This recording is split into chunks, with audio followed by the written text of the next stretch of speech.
மதுரையில் பூ கட்டி பிழைக்கும் சிறுமிகளுக்கு புதிய தலைமுறை செய்தி எதிரொலியாக உதவிக்கரங்கள் நீண்டு வருகின்றன. மதுரை மாநகரிச்சாவடி தெருப்பகுதியில் பெற்றோரால் கைவிடப்பட்ட குழந்தைகள் அவர்களது பாட்டியின் பராமரிப்பில் உள்ளனர். அடுத்த வேளை உணவுக்காக சிறுமிகள் மணிமேகலை, ஸ்வேதா ஆகியோர் பூ கட்டி தம்பியையும் காத்து வருகின்றனர்.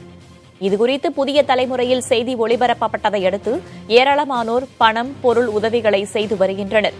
3 சிறார்களையும் மூதாட்டியையும் காப்பகத்தில் சேர்த்து பராமரித்துக் கொள்ள சமூக நலத்துறை சார்பிலும் உறுதியளிக்கப்பட்டுள்ளது.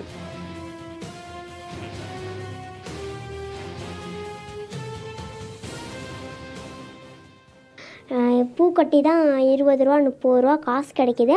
அதை வச்சு தான் வீட்டுக்கு சாப்பாடு செய்கிறோம். எங்களுக்கு உதவி செய்கிறவங்க டிவியில் எங்களை பற்றி தான் போடுறாங்க.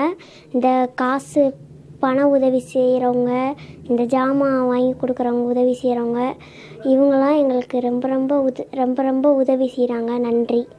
டிவியில் பார்த்து எங்களுக்கு நிறைய பேர் உதவி செய்கிறாங்க. அரிசி, எண்ணெய், பணம் எல்லாமே கொடுத்துருக்காங்க. எல்லாரும் உதவி செஞ்சதுக்கு ரொம்ப ரொம்ப நன்றி.